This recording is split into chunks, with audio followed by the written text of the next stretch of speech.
Hello, everyone, and welcome to the Fetisov Journalism Association's latest webinar in our series of winning stories.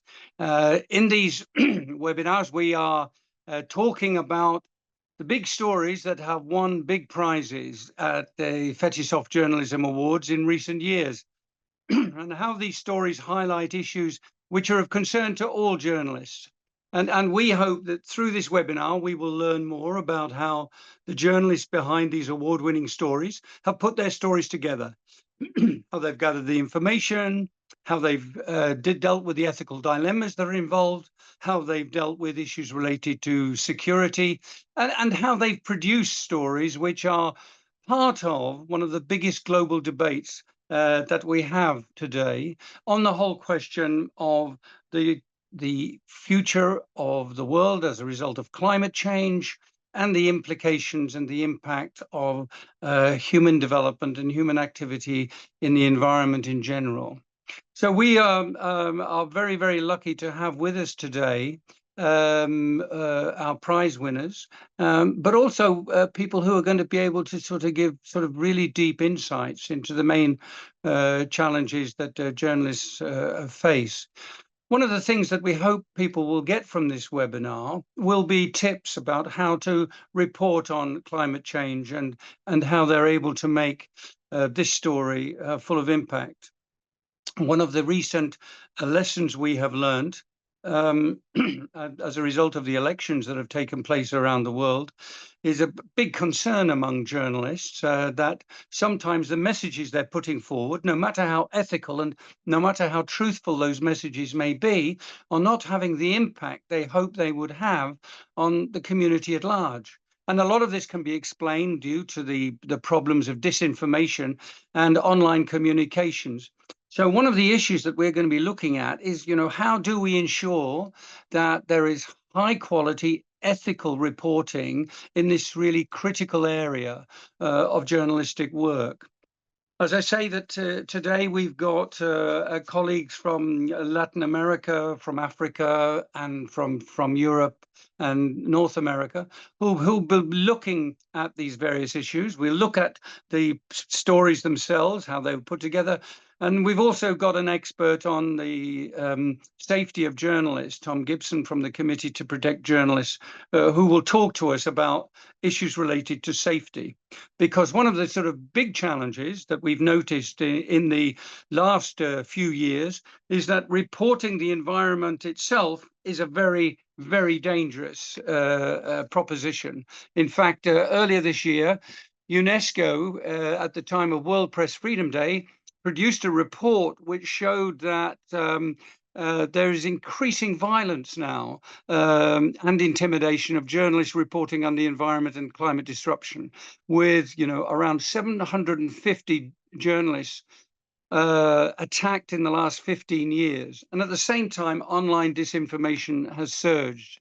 So we need stronger support for environmental journalists and better governance of digital platforms in the way that they handle the work that journalists do on the environment and so on.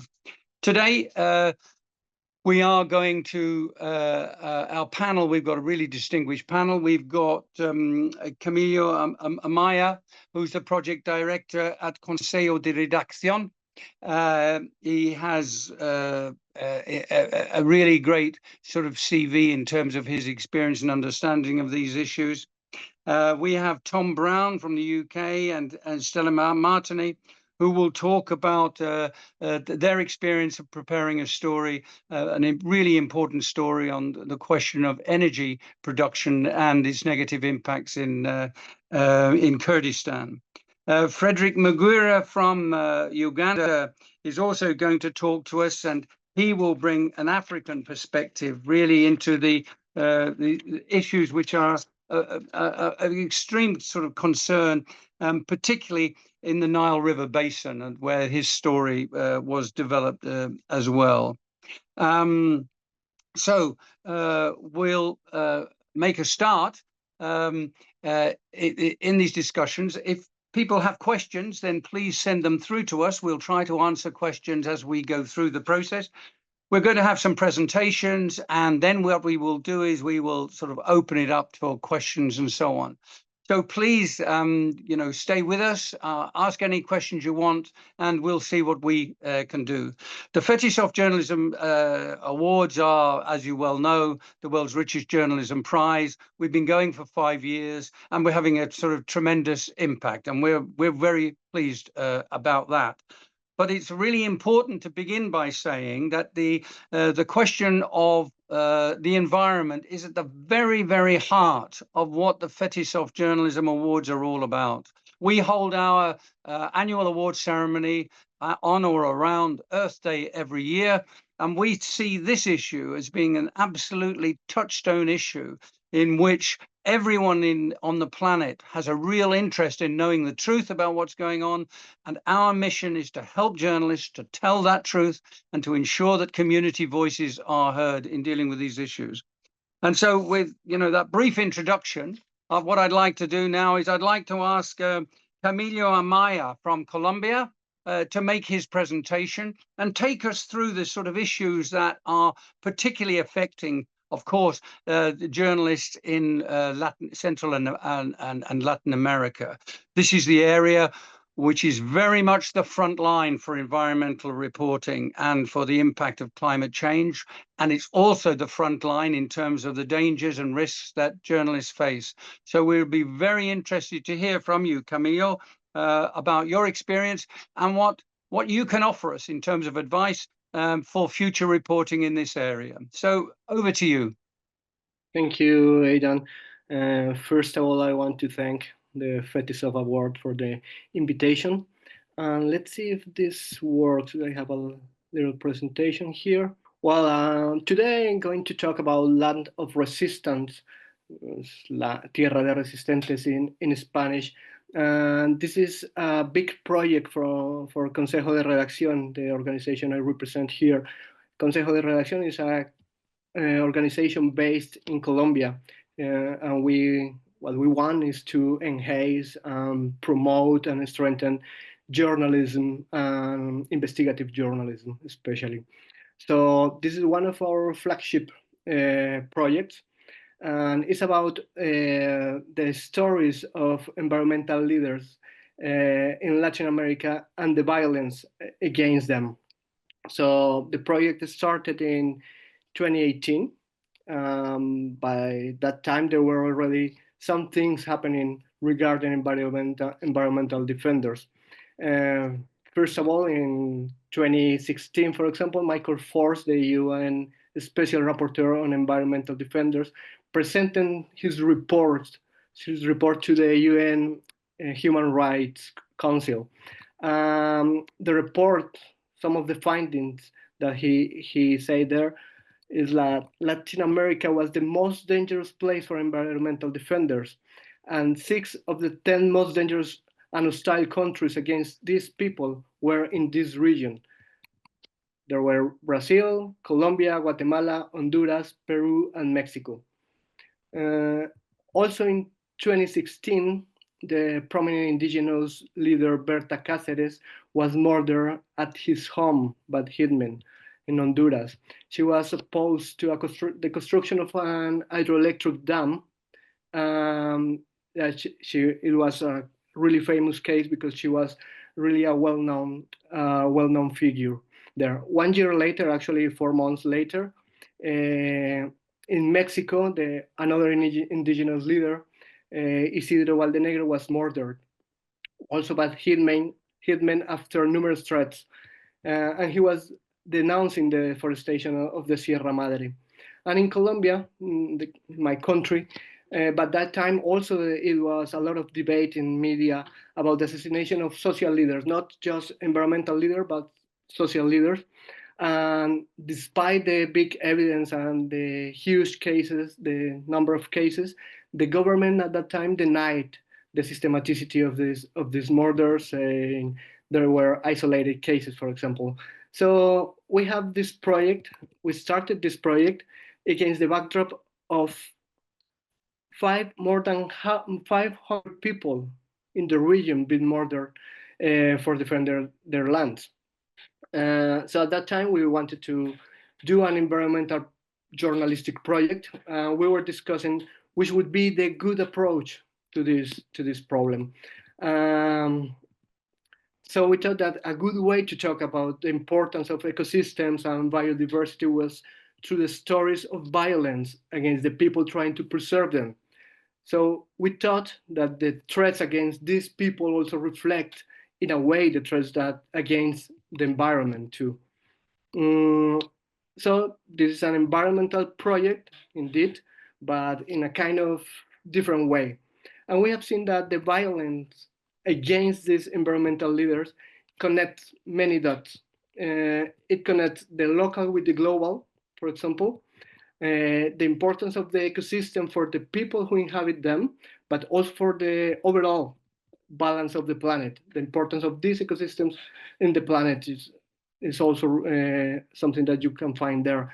In some cases, it questions the reader's consumption habits. And for us also, the ones who are doing this special, also, because there is one example, for example, the lithium extraction in Argentina, how this lithium extraction there affects a community that you maybe don't know about the existence, but the very same lithium that they are extracting is in your cell phone, in your pocket. So we came with a definition of the project. As Land of Resistance is an environmental, collaborative, and cross-border project to investigate the violence perpetrated against the communities and these people, the defenders. And I would like to add that it's also an open data project, as I will show you in just a moment. The project at the beginning, and I here want to stop to thank the people who supported at the beginning, and it was supported by the German Cooperation and the Deutsche Welle Academy. So this is important, and I want to make public that we are very grateful for that. So after coming with the definition, we had certain goals. This project, one of the goals was to investigate the historical and present day origins of this violence. And this picture that you see there is actually a picture of the funeral of Carlos Mas, who was assassinated in Guatemala while he was participating in a pacific demonstration to ask authorities measures to stop a contamination in one lake in his country, in Guatemala. Another goal we have is to make accountable the people who is behind all this violence. So we seek to expose and clarify the economical and political interests that are behind. And who are behind this violence? Well, there are many actors, ranging from multinational companies, illegal actors like paramilitary groups, gangs, guerrillas, also state actors, armed forces, politicians colluded with illegal forces, public servants, and so on. Another goal is that we want to mobilize action to protect these people. We want public opinion to use this information to pressure governments, politicians, and authorities to take measures to stop the violence. To say this is not the same to say is not to say that we want to become activists ourselves. We have a clear line that we don't want to cross, but we think this work can inform civil society in order to ask changes. So far, we have published around 40 investigations from all Latin America in 16 countries, actually. The work is still going, but now at a slower pace.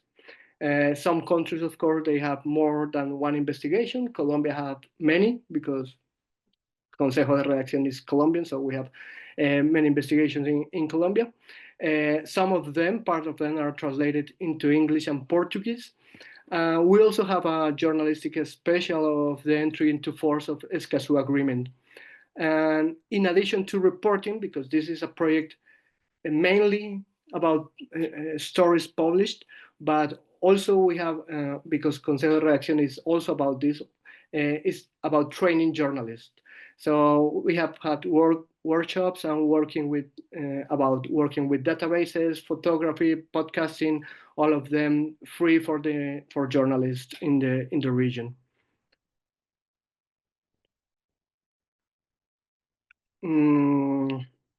As I say before, this is also an open data project.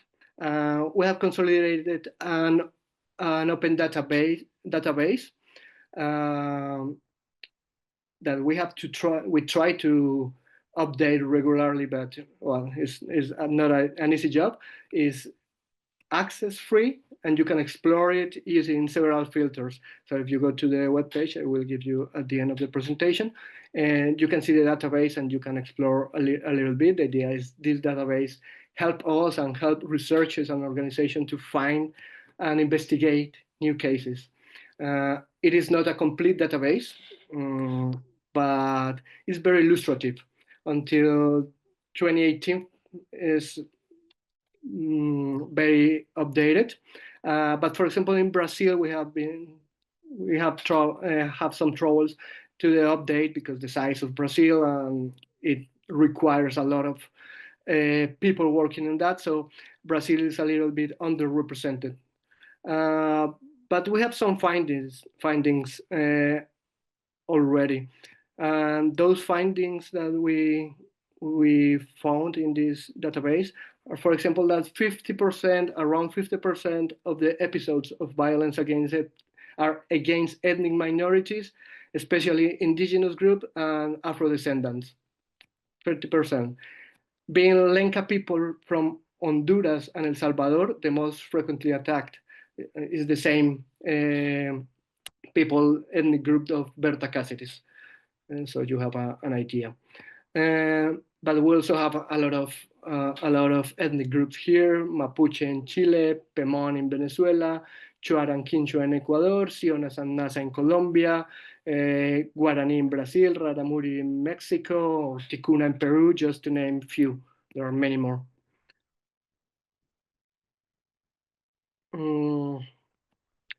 So Land of Resistance, it doesn't focus solely on murders. We broadened the scope to include other types of violence, such as threats, judicial harassment, which is very important here, displacement, disappearance, intimidation, sexual violence, among others. And you can find this in the filters of the database. You can filter the database with this kind of violence, of different violence. And also the risk factors driven towards the violence towards leaders are also many. These four that you can see here: mining, agro-industry, infrastructure projects, and drug trafficking are the ones who appeared more often. So you can see it's a very heterogeneous problem, and you can also see the heterogeneity of this in the ecosystem where it's happened. So, for example, we have colored communities fighting against the construction of a luxury hotel in an island in Panama, or indigenous people denouncing extracting of lithium in the massive salt flat of Argentina, or indigenous leader in Colombia fighting against oil extraction in the jungle. All of this amid the dispute between illegal groups for controlling trafficking routes. We have done reports in deserts, paramos, tropical rainforests, mangroves, pine forests, among others. So it's a very wide problem, a very heterogeneous one. To do this, well, for sure we need a big team. It's a multicultural, multinational team. There have been more than 100 people working. And there are journalists, editors, data analysts, photographers, developers, designers, lawyers, video producers, but also administrative teams. We have allied with more than 32 media in the region. So all media outlets include traditional media, digital native media, radio, television, news agencies, etc. We have published in a coordinated way. So participants have access to the whole material. They can publish not just the investigation they produce, but also if they want to publish everything, they can do it freely. So it's our way to reach more audiences from different countries. And here come the challenges, who are many challenges, of course. But I just put three big challenges, and I put it in the terms of access, safety, and funding. Access, well, fieldwork, as you can see, normally is take us to very remote, far off areas with difficulties in connection. When we started the project, for example, there were not satellite communication as we have maybe today easy, but at that time was more difficult. In these places, normally there is few or totally lack of state presence. The contexts are very heterogeneous, so you have many actors there, so it is difficult to establish where the threads, the bullets come from. So it's very difficult to read the background, all the context that you have there. It makes the reporting not just more difficult, but riskier. So in order to be secure, well, and access to information, don't forget that, because the information against about this issue, well, is very scattered. The governments, we find, they are not very transparent with the information, and when the information is available, it's very opaque. It's very difficult to find. That's why we needed our own database. So in terms of safety, well, we haven't had any threats or violence against our journalists, as much as I know. But you have to keep in mind that these stories are about threatened people or families and friends of people that have been already murdered. So we have to take measures in some cases. We make risk assessments in some cases. For some interviews, we have to take the sources out of their territories, just not to expose them. In some cases, we also do a legal review. We have a contract with lawyers, independent lawyers, who have a review of the features, so they can tell us if they see any risk or if we are using some expressions that are not legal, that are not legally correct.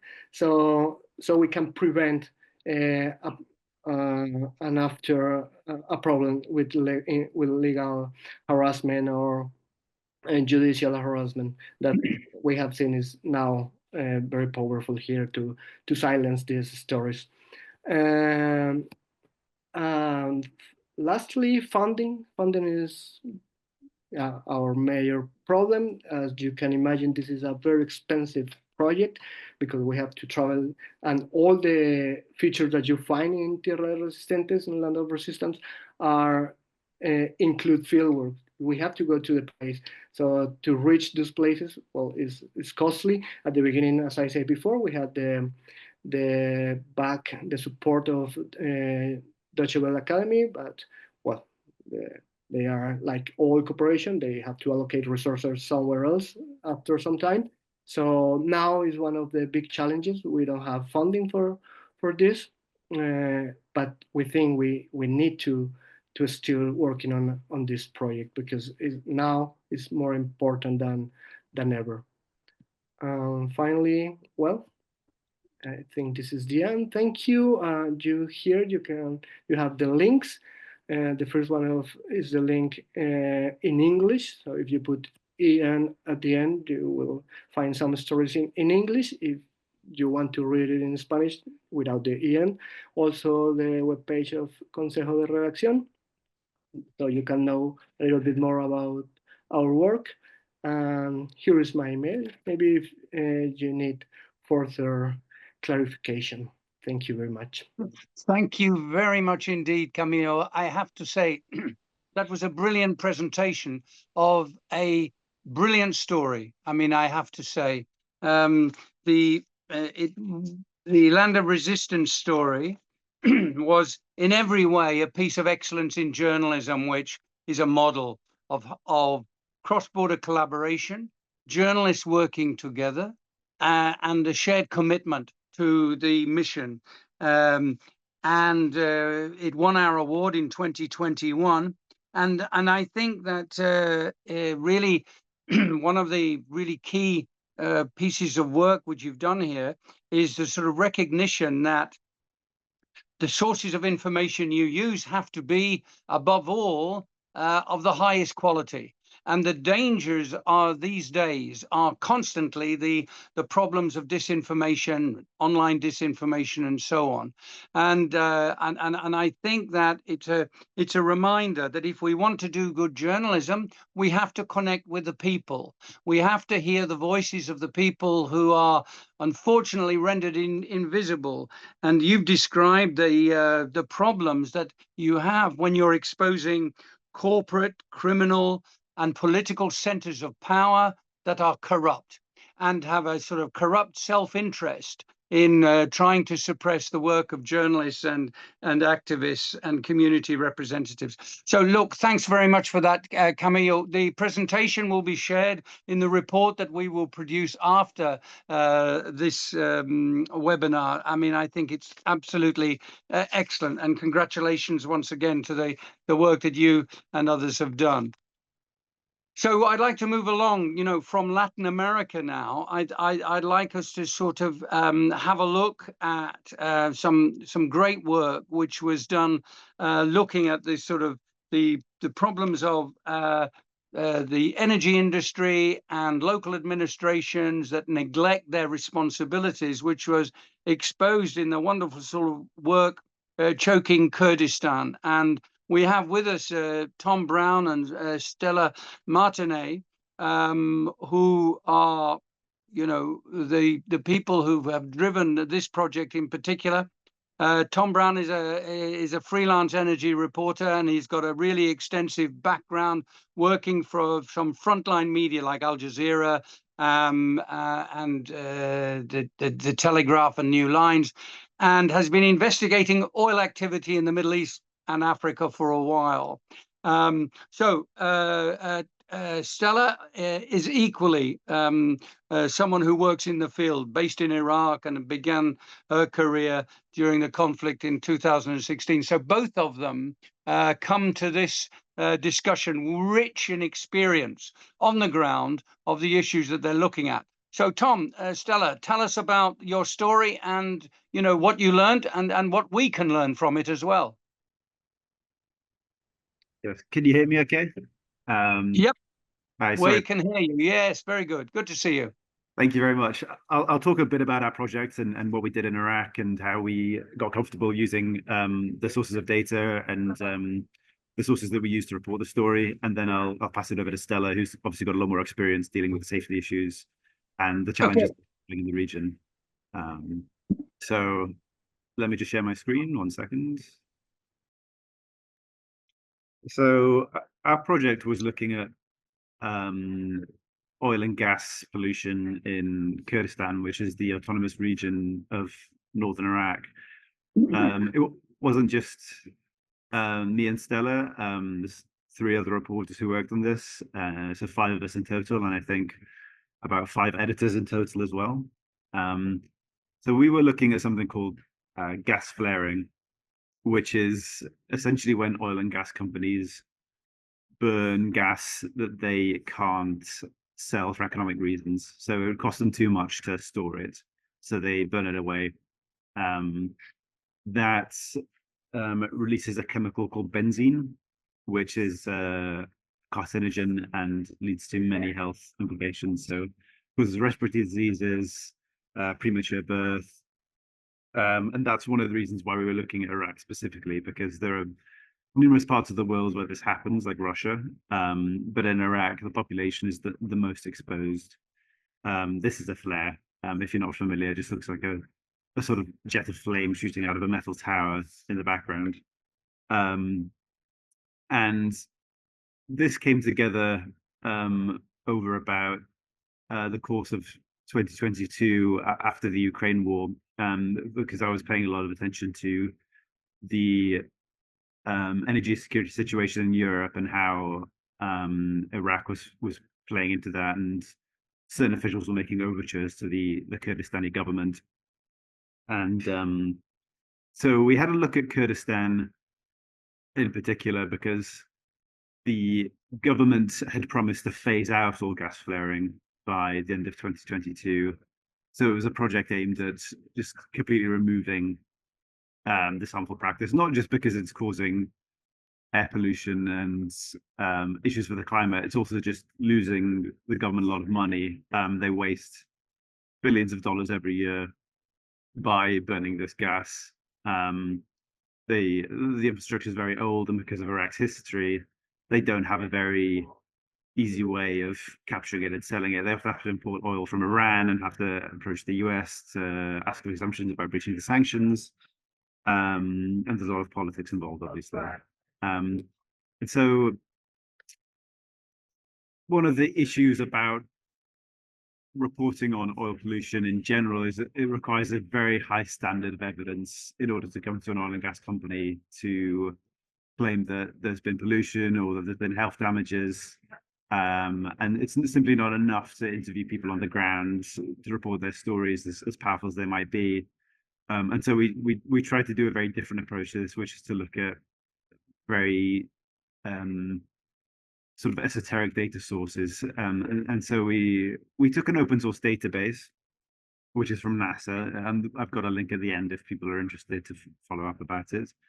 NASA has satellites which fly over the Earth at night, once per day, and they take a photo of the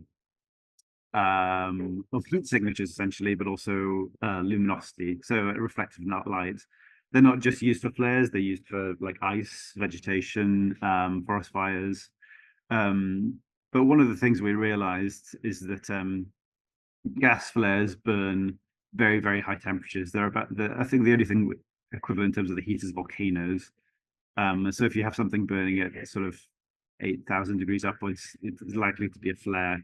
And so we're able to filter the database by looking at high points. And then we found through that where flares were burning in Kurdistan.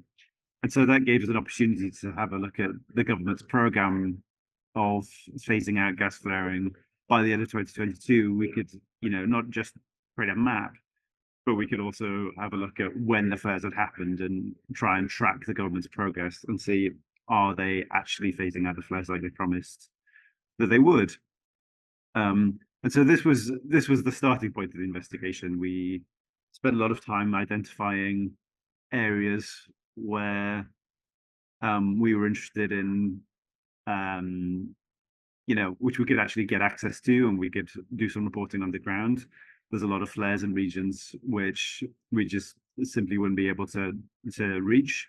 And so we used Erbil, the capital of Kurdistan, as a base where we met Stella. We hadn't worked together before, and it was a long process of sort of crossing up the tick lists of where we were able to visit and who was going to be the most impacted and who we were going to be able to talk to.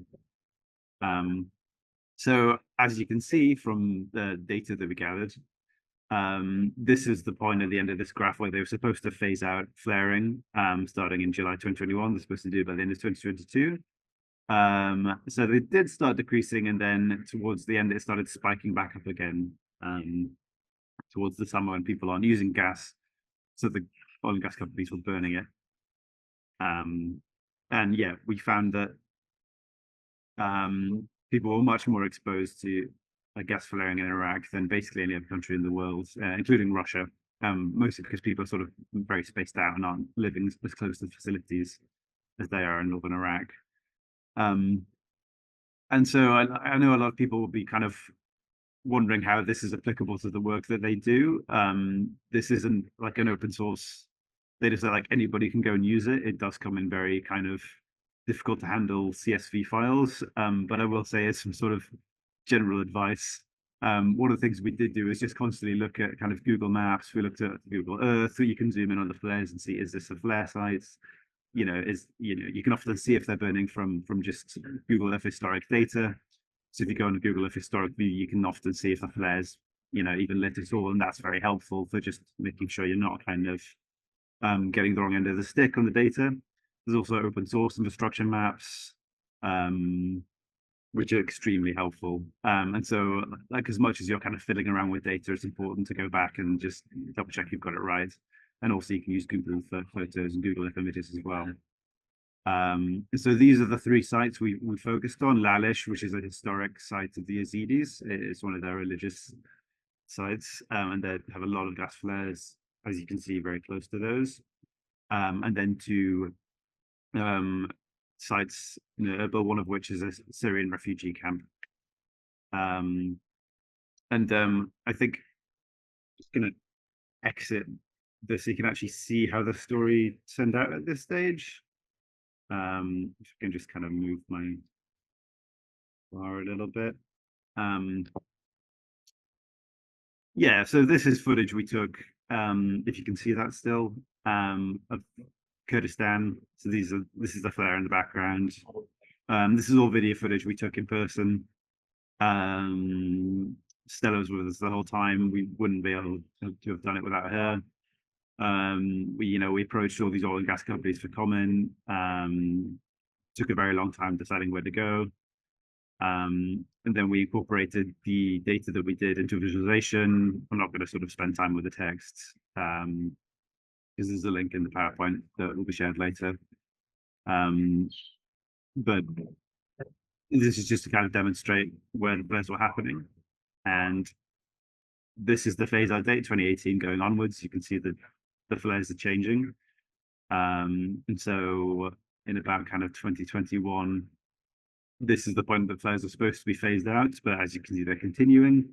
They weren't phased out at all, and this is continuing to cause premature births, cancer, health defects, things of that nature. So this is the kind of window we were looking at.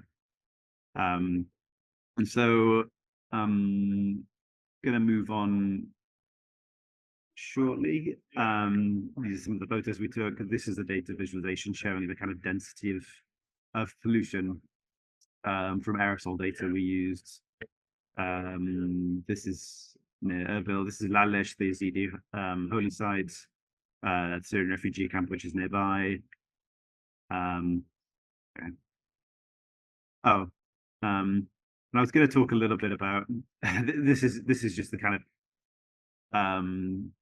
release we had. So Al Jazeera covered it. In the end, it took us a very long time to sort of work with local media and local outlets to get this published. That was one of the difficulties of kind of working with very high level data, trying to communicate that with people on the ground, coordinating lots of different newsrooms all at the same time. It was covered by, on Kurdish television, Kurdish radio,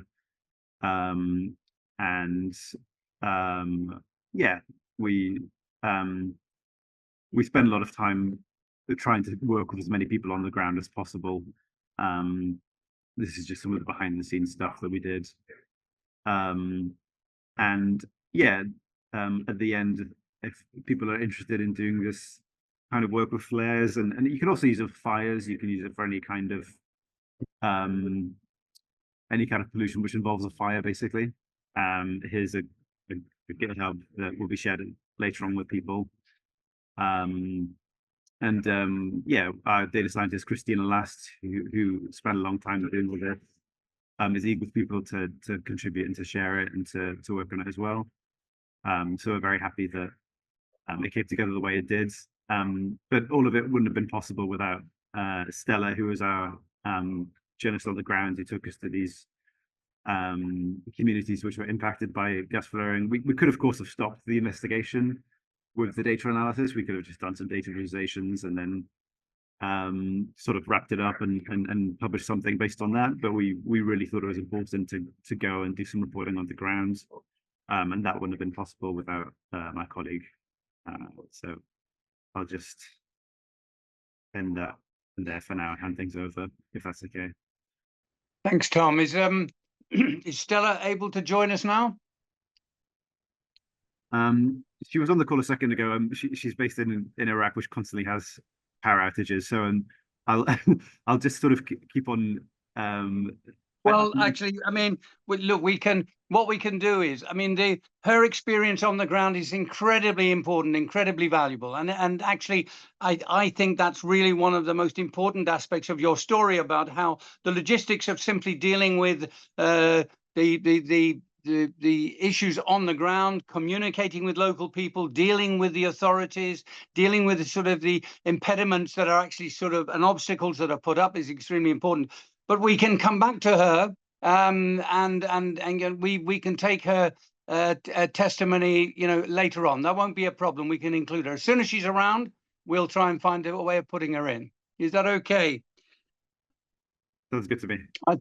I mean, I think that will probably be best. I think the work you've talked about is absolutely fantastic. I mean, you were our 2023 winners. And I mean, I think this story brought together all sorts of different elements. I mean, in terms of health concerns, in terms of energy concerns, in terms of flagrant neglect of responsibility by the authorities and so on, and the energy companies that were involved as well. I mean, a really tremendous piece of work. But again, I think what you've demonstrated that in a modern journalistic context, there is a need to be able to put together in a really stylistic way data which can be carefully analyzed, testimony from the ground, from people who are impacted upon this, and of course, in a stylish way, the drama of actually what is going on, in order to ensure that you get a polished journalistic product. And I think you did that really brilliantly. And I mean, I think it's a testimony to your work. So well done for that. What I'd like to do now, if I can, is move on to Fredrick Mugira, who, you know, again, Fredrick is coming to us from Uganda, and he's going to be talking to us about an extraordinarily important piece of journalism, which he and Annika McGuinness put together, and they were 2020 winners with a story called Sucked Dry, which really was the scandal of exploitation of the Nile River Basin. So Fredrick, take us through that, and again, sort of help us to understand the challenges that you face journalistically in trying to put it together. Yeah, thank you so much. Thank you. My name is Fredrick Mugira. As you have indicated, I'm the founder of Water Journalists Africa. Water Journalists Africa is a network of journalists which I started in 2011 that brings journalists in Africa who report about water, climate change, and wildlife together. We are over 1,600. So under Water Journalists Africa, we have different projects. We have InfoNile. Now, this project that you talked about was done under InfoNile. InfoNile is a geojournalism project for the journalists in the Nile Basin. There are 11 countries in the Nile Basin. So it brings together almost 800 journalists in the Nile Basin to work together. And we specifically take on geojournalism. We report stories using data generated by Earth Sciences. So we have other projects like apes reporting project that focuses on, you know, reporting on apes. And now apes live in 21 countries in Africa. So you have journalists all over Africa in 21 countries reporting about the conservation of apes. We also have Nilewell, a project that brings together scientists and journalists to produce knowledge. So how we do our the approach to the stories that we do, which is the same as the approach that we use to do our project Sucked Dry. was that we identified a theme of common and cross-border importance. Now, a theme of common and cross-border importance. In this case, it was land grabbing. So land grabbing along the Nile Basin. Like I said, 11 countries in the Nile Basin. So when we identified a theme of common and cross-border importance, land grabbing, we sourced for credible data, from countries in the region, especially countries that we wanted to look at. We sourced for credible data that is cross-cutting. See, we are doing stories on a transboundary resource, River Nile. So we wanted data that is cross-cutting. So after getting this data, we called for pitches from the journalists that we worked with on this project. Now, InfoNile does transboundary collaborative project. So we bring journalists from different countries who come together and do a project under one theme. So when we sent out a call for applications, journalists sent in pitches, and we selected those that we were to work with. We mentored them and trained them because we wanted them to do pure data journalism alongside geojournalism. We trained them, we gave them skills, and we mentored them as they were writing these stories. So we let these journalists publish these stories in their media houses, but later, give these stories to us. So we turned these stories that they gave us into a cross-border multimedia project, just one project that brings all these other stories, like I'll show you, together. But also we made sure that this project goes with creative, actionable, interactive maps. If you went to the site, probably you'll see all that I'm talking about. So I would like you to underline, publishing in translation of these stories on local level. We never wanted to have a big project that ends up at international level, but also want these stories done by journalists to remain on ground and to cause effect, to cause policy change. So that's why we did it, and we made sure that these stories are translated in different languages. We have coordinators all over the region, so who translate stories in Amharic, that is a language spoken by some people in Ethiopia.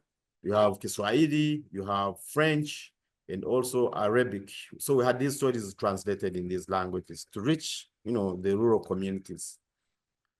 So the way we reported on this project is that this was a cross-border data journalism investigation that focused on land-scale foreign land deals in the Nile Basin. Now, this is land grabbing, and land grabbing does not mean that someone comes and takes away your land forcefully.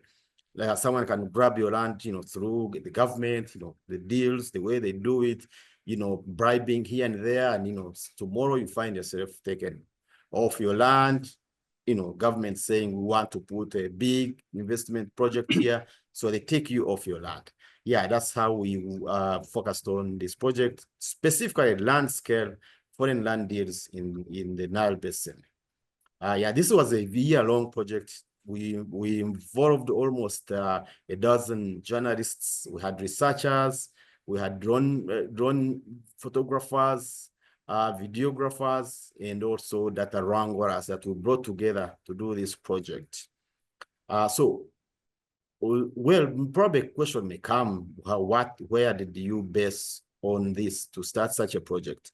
When we were sourcing for credible data, we looked for different sources of data, and we realized that there was a project called Land Matrix. Well, some of you may know Land Matrix. This is an organization that tracks land grabs across the world. And in Africa, it is based in South Africa. So we wanted to use their data, the credible data they had done, to find out who is grabbing what, where he is, which part of the region, how big is the land, what is he growing in there, and what does he do with it? Where does he take the profits? Do the profits still remain, or they are taken back to the foreign countries?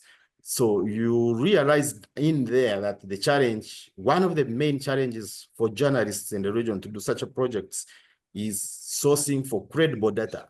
But this is something that you can do when you plan at the beginning and know where you're going to get the data from.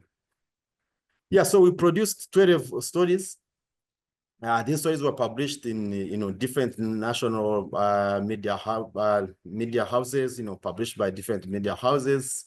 And yeah, these were translated in different languages, like I told you, Arabic, Swahili, and Amharic.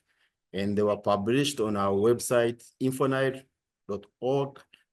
We also created 4 interactive multimedia projects, containing 12 stories, videos, photos, drone imagery, and interactive data visualizations. If you went to our website, certainly, or the link to where this project is, you'll see all this I'm talking about.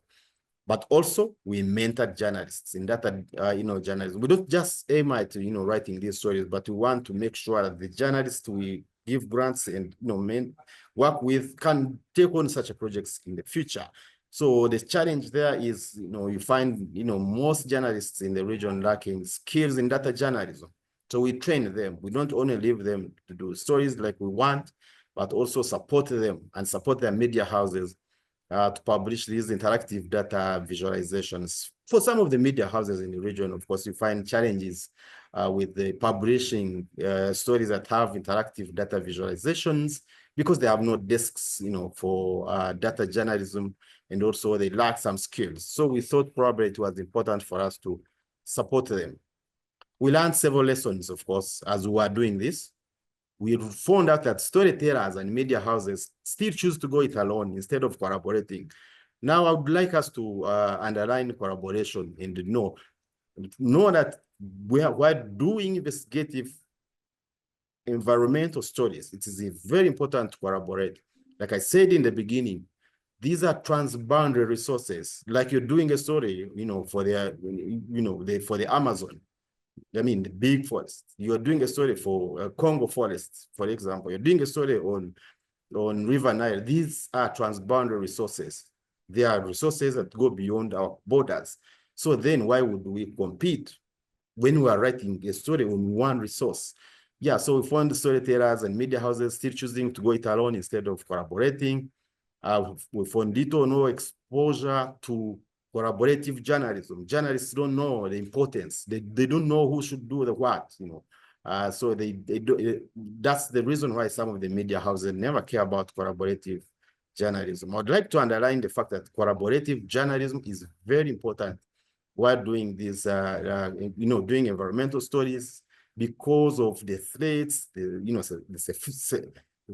safety of the journalists. You need to collaborate, work with different journalists. If you are not able to publish a story in your media house, then someone in another country can publish it. Yeah, so the lack of networks for journalists reporting on these topics. So then there's no one defending them, there's no one bringing them. In some countries, issues of transboundary resources are not open to the public. Now, I would like to focus on countries like Ethiopia, like, Egypt, where it's extremely,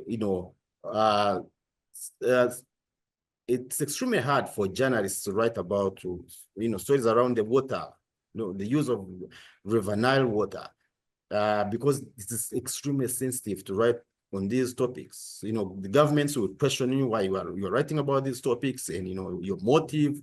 Who do you want to benefit from the story you're writing, stuff like that.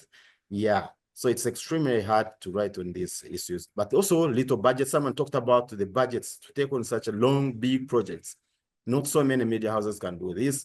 And you find journalists in the region concentrating on the easy to report topics such as entertainment and politics and, living environment stories.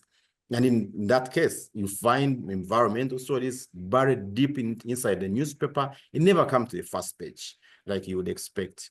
I talked about competition versus collaboration. Most media houses want to compete, and they're doing stories on one transboundary resource, but they want to compete instead of collaborating.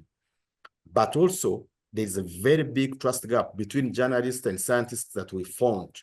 If we want communities to take informed decisions based on science, not propaganda, not politics, then we must make sure that journalists have a tight relationship with scientists, the scientists who do research and find facts. So then we can inform our communities to take informed decisions based on science.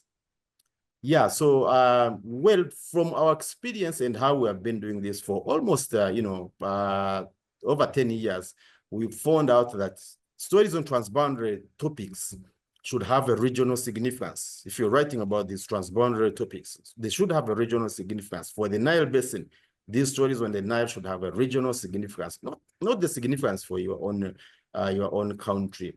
It is important to respect history and culture of the people in the region. Don't look at, why you write stories. Don't look at, someone from outside your country as someone, who is not important, but it's very important to respect the culture of the people in the region. We need to also focus on benefits of the resources we are writing about instead of collaborating. I mean, instead of competing. Why compete? Why don't we look at, benefits? Some of the countries in the Nile Basin are focusing on competing for the water instead of focusing on the benefits. And us as journalists also, as we write these stories, we need to write stories that focus on the benefits instead of writing stories that, focus on competing for the resources. We need to find better ways to, to tell these stories that would make sure that our sources remain safe and are not harmed. Someone talked about that from South America, and the way they do it, make sure you find ways of how you can protect these sources so then they're not harmed by, especially the government officials. Also, very important to think about speculative stories and evidence-based stories. Why do we, for example, choose to write speculative stories? Talking to politicians, diplomats, and leave out the evidence-based stories. For me, from all the presentation, I have picked the evidence-based stories that we write. We mark source, we do data journalism, we use data, we involve experts, but also scientists and also photos. I've seen so many photos. These bring out the issues on the ground instead of relying on politicians to be the sources of these stories. It is a very important to question statements. Official statements and social media accounts. We found out a challenge with some of the social media accounts for officials in the Nile Basin, especially when it comes to sharing of River Nile water. Someone will be behind the account and he will write as if he's an expert, but in actual sense, he's a government spy, or maybe he's a politician, trying to lie. So then it's very important to investigate who is John, what is he writing about, does he know, what has he written before, and so then you can do a background check and know that this guy is an expert. I can use his info, or he's just a politician trying to to lead people. We defamiliarize stories. It is very important to defamiliarize stories, bring stories in another form. We write these things, people know. Stories about climate change, for example, people know, but it is very important to bring these stories in another form. The best way you can do this, for example, is to use geojournalism techniques, like you have seen here, data visualizations, satellite imagery, you have drone images. All of this will defamiliarize the story and bring it in a form that some people who had given up will come to and, read. Lastly, it is important to take stories back to communities, because these stories never live on TV or in newspapers or on radio. They live in communities where they are made. So what we do, we take these stories back to communities and show them to people. So people then, the local communities trust us, and they be like, we actually thought you were spies when you came here, but you are journalists. We like the fact that you have our facts. So you took it to policymakers. Can you come back and we'll give you more? So then you develop a trust, the trust between you and local communities. They will always call you when they have stories. So then you help them bridge the gap between local communities and the policymakers. Thank you so much. Fredrick, look, thank you very much indeed. I must say that was a brilliant presentation, because it really touched on all of the things that, about public interest journalism, why public interest journalism is important, why it needs to be engaged with the community, why journalists need to learn to work together, to collaborate, to share experience, share knowledge.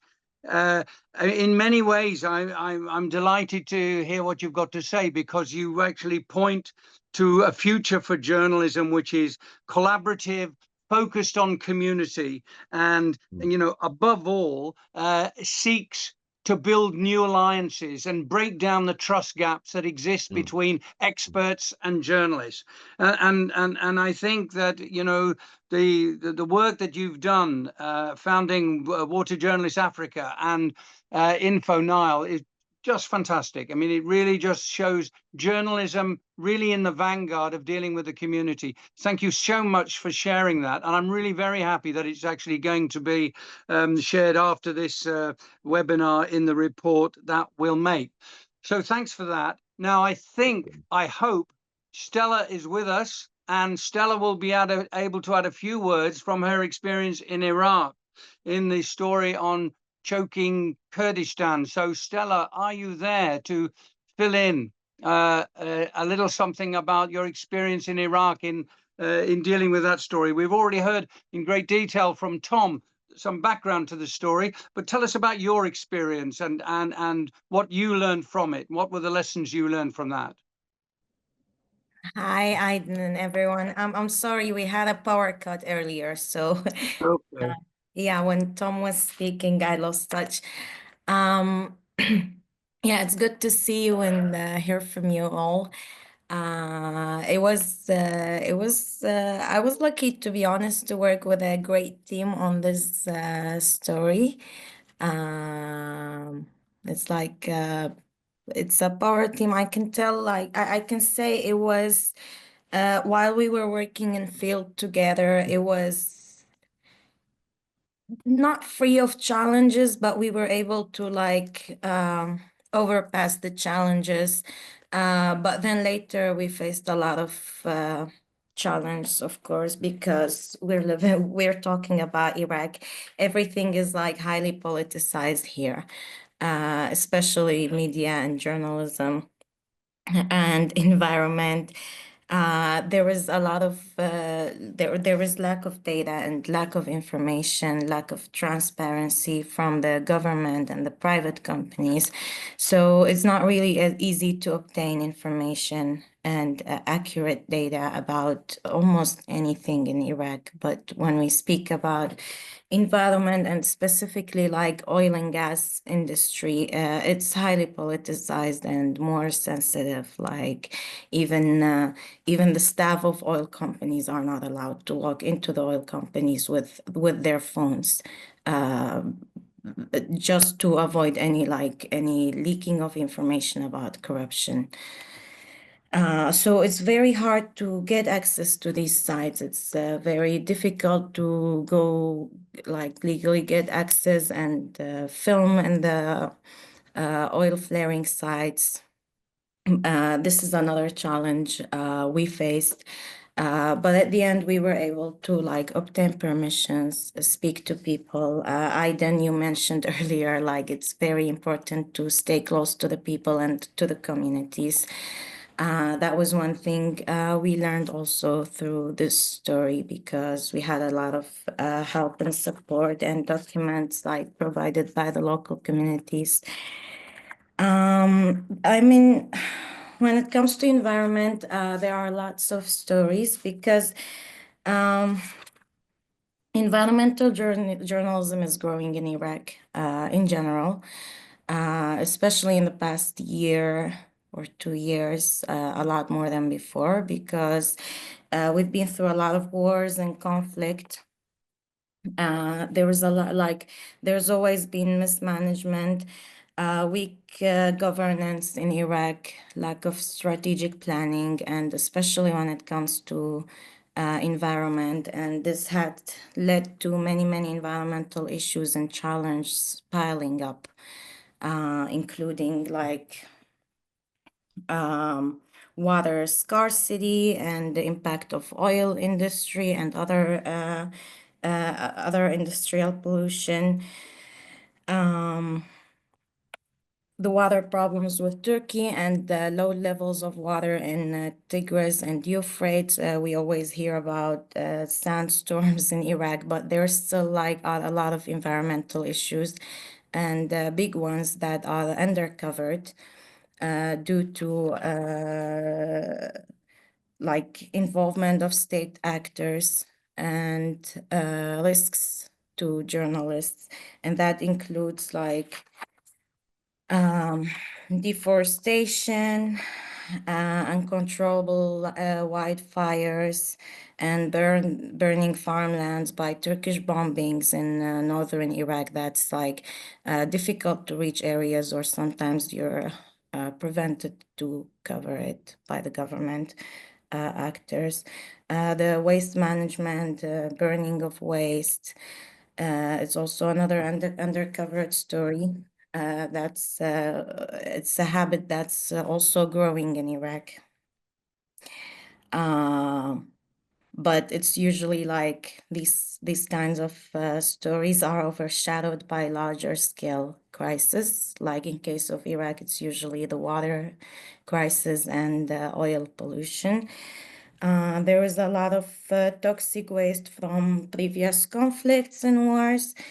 Illegal building and developments in forested areas and the mountains, converting agricultural lands into commercial lands. These are all like very sensitive topics that for us as local journalists, it's very difficult to cover and to touch, because they are very like very powerful people linked to these stories that could pose a threat on us on many different ways. And in Iraq, to like a certain level, we can say there is a bit more freedom of press to foreign journalists than local journalists, because we have a lot of fellow friends, Iraqi journalists like myself, who have ended up in jail or went missing because of covering these types of stories.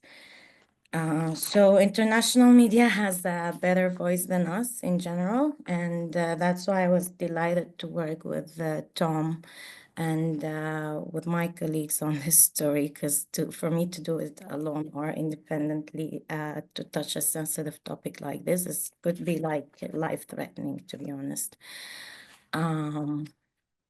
But yeah, this is like very general from me, and if you have any questions. No, I mean, Stella, I think you've touched upon, and the real challenges are when you're working in an environment where journalists are half free. They're half free because they don't have a liberating environment in which they can get access to good information, in which they can get access to people in government and who are responsible, to be able to talk to them, to hold them to account. And where you have, unfortunately, the nexus between corporate power and political power, and the tendency for corruption in that relationship, which means that it becomes extremely difficult, not to say dangerous sometimes and risky, for journalists to try to get the information they need. But it's very encouraging that you say that, I mean, it is true that there are opportunities in Iraq. There is the possibility of more press freedom than in other parts of the Arab world, for example. So, I mean, I think this is actually encouraging. And I think you have really shown with this story that it is possible to take a story, take an issue, and hold the government, hold the authorities to account. And I think that was brilliantly done with the story. So, I mean, it would be very good. But I want to take up one of the issues that you picked up on, and then move to our last speaker, and we'll come back, and if there are more questions, we'll deal with them at the end. Our last speaker is Tom Gibson from the Committee to Protect Journalists, who's the EU representative of the Committee to Protect Journalists. But also he has experience working as a human rights defender in Africa, and understanding the challenges that there are in working in countries and regions where journalism leads something of a twilight existence. And so really, it's a good opportunity to bring you in, Tom. Perhaps you can tell us about the fact why the Committee to Protect Journalists, which is known the world over for protecting the rights of journalists, particularly in their physical safety and so on, why the Committee to Protect Journalists felt it necessary this year to introduce a specific initiative on the protection of environmental journalists, because for many people, the notion of protection of journalists is essentially really to do with the problems facing journalists in the country that Stella is in, you know, former conflict zones where there are conflicts taking place. And of course, we see it in the Middle East and in Europe today, the need for protection journalists in conflict zones. But why did the CPJ think it was necessary to have really a specific initiative on protecting environmental journalists? And how important do we need to take this threat to the physical risks that journalists face covering this story? Thanks, Aidan. Well, the initiative is on the basis that attacks on environmental journalists are increasing, and they're going to increase more. And so we as a press freedom community need to watch this space. We need to mobilize better. I'll talk about what we're doing at CPJ at the end of my presentation. But you mentioned physical attacks. I mean, look, it's not just physical attacks, right? I mean, they can escalate to murders. We have the legal threats. We have the detention of journalists, including those attending protests. We have the question of general safety, digital attacks, which then part of that is the question of surveillance. And what we do at CPJ is we already defend journalists who are working on these problems, but what we can see is that they're going to get worse. A good report as a reference is this Press and Planet in Danger report by UNESCO, just because of the scale of interviews that they conducted and the broad consultation. And it's very granular, but they have noted that globally there is this 42% increase in attacks against environmental journalists between 2019 and 2023 in comparison with the preceding 4 years. And that, you know, as has been spoken about today, some of the highest number of attacks are environmental protests, mining and land conflicts, but also not far behind logging and deforestation, extreme weather events, pollution and environmental damage, and then fossil fuel industry. Now, obviously, these subjects are tying into broader political debates around land, migration, displacement. They feed, as you mentioned, Aidan, into this question of conflict, human security and governance. And why this matters is that it touches, as has also been mentioned, the interests of the rich and powerful. And sort of looking forward, we can see that climate governance is going to be a key area for public interest journalism moving forward. And journalists, as we've heard today, are going to have to pursue these stories and are going to have to look at the flow of state and multilateral funds that are being used to address problems. And it's for journalists to be asking the questions about how these funds are used. And as has already been mentioned, there is a clear intersection with the ongoing work by journalists in terms of transparency and state accountability, corruption, mismanagement. And then we have this other intersection, which is important, clearly a very vital intersection, which is corporate responsibility and accountability. And when these are affecting powerful interests, we know that powerful interests then want to control the narrative, or to go further into silence journalists in terms of stopping them from working, stopping them from investigation. And that, I think, when we're going back to this UNESCO report, is explaining, it allows us to see the rise of these attacks. But at the same time, we can see that overall, I think the profession is shifting towards reporting on the climate. You know, I think traditionally reporting on the climate was work of specialized reporters or niche publications, but it's not the case today. If you were to take the sort of mainstream international media, that outlets are investing in coverage on climate issues, and they are employing special correspondents and unit.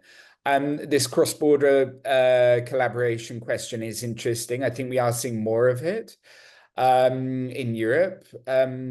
But, you know, I think what has been flagged and what is really important to flag, and something that you mentioned, my personal experience, is the often localized nature of environmental journalists. That, The journalists can be working in geographically isolated areas, that they're working in very precarious situations, that they were often working at community level, which means that they're working side by side with the problems and the problems that they're reporting on and the threats that they're facing. So, I mean, you mentioned Congo. I mean, my experience was of activists working on and journalists working on the question of deforestation and land grabs. And, you know, this does put people in direct confrontation, if you like, with local criminals, corrupt officials at local level, but also this intersection of powerful political interests and corporate interests. And also when you're working in an environment where the state is just not offering protection, this provides an enormous risk.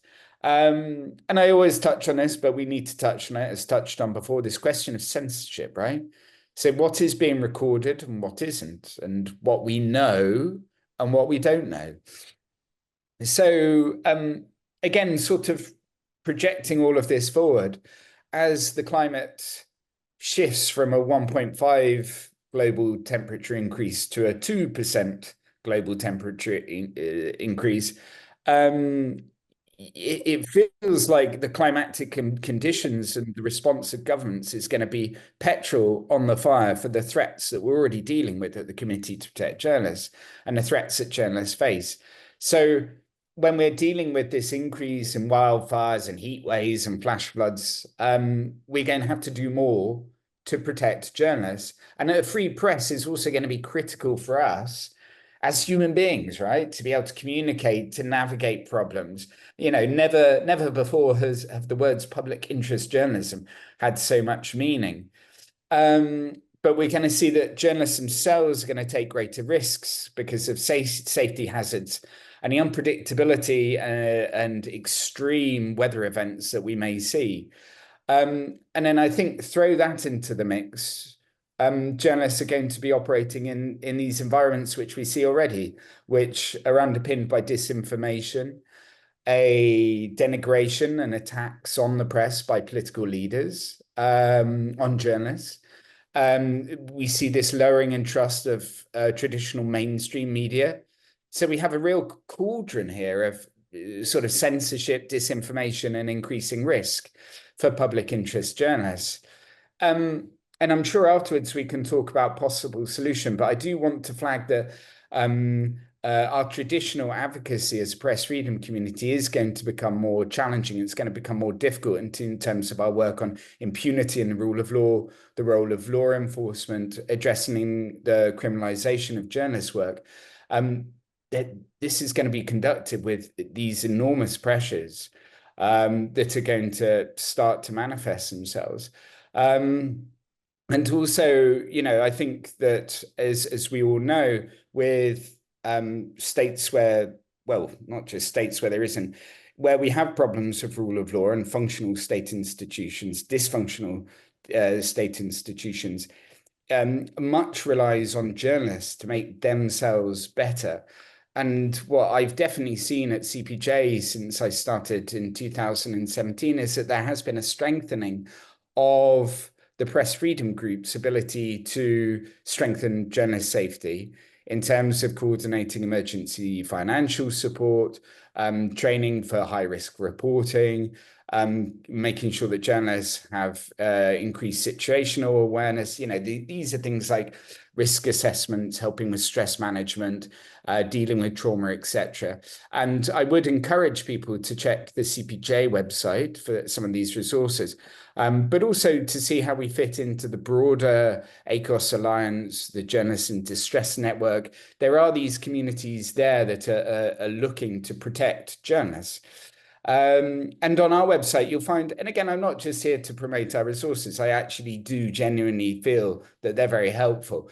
We have safety resource guides, information. They're worth viewing because what journalists need is they need guides and information that are going to be easy to use considering their already busy agendas. And they include things like the digital safety kit, how to deal with online abuse, natural disasters and extreme weather resources for journalists.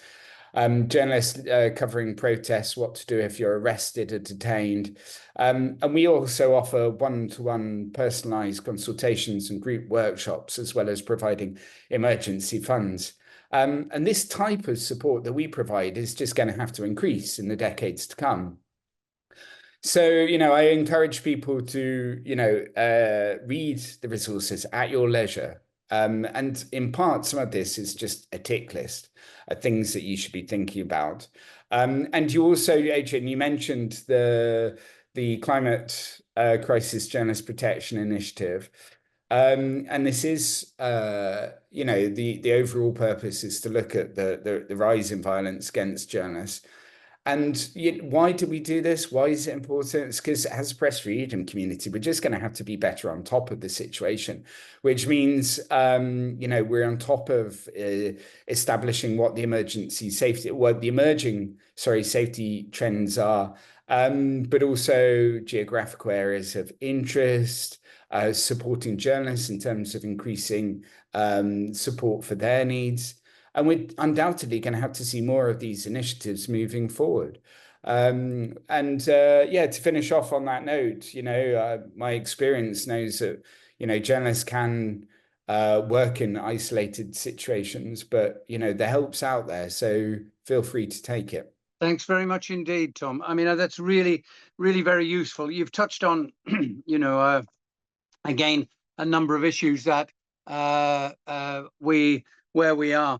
I mean, I think that the issues that have been raised in this discussion seem to me to show that those who are engaged in telling the environmental story are really, really very much in the front line of facing all of the challenges that journalism faces generally.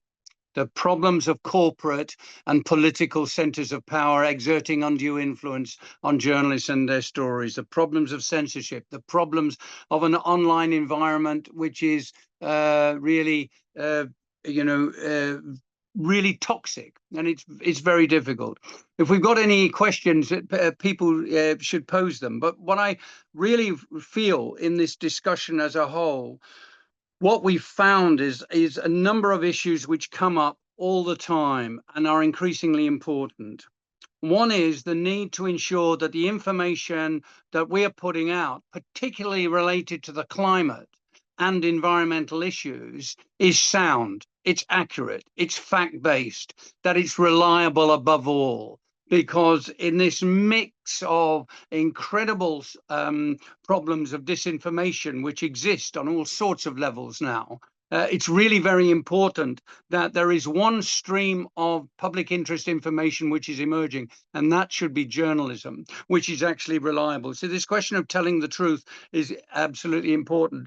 But actually, it's not enough. It's not enough just to tell the truth. There is an old saying which sort of says, the truth will set you free. Well, actually, that's not quite true.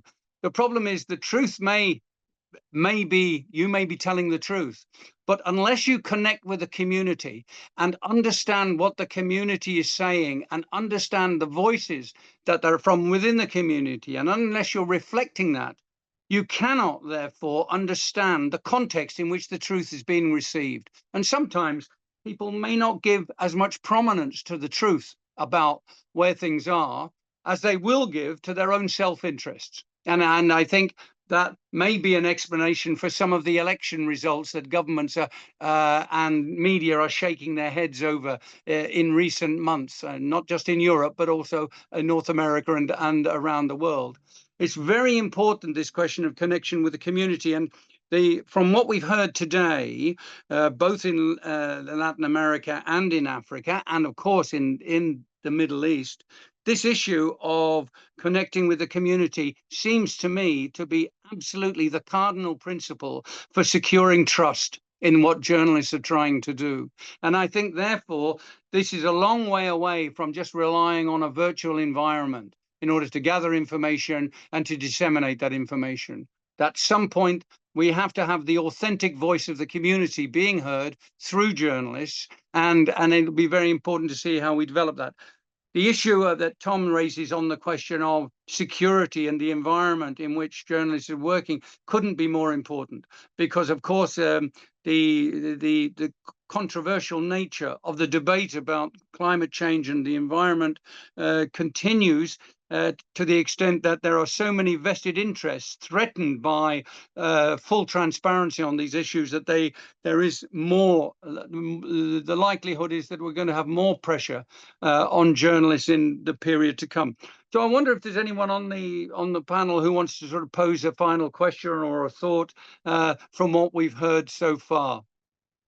Well, okay, look, I mean, I fully understand that this discussion has been really illuminating. It's really sort of confirmed in me my view that the whole question of dealing with environmental journalism, giving it more prominence, is necessary.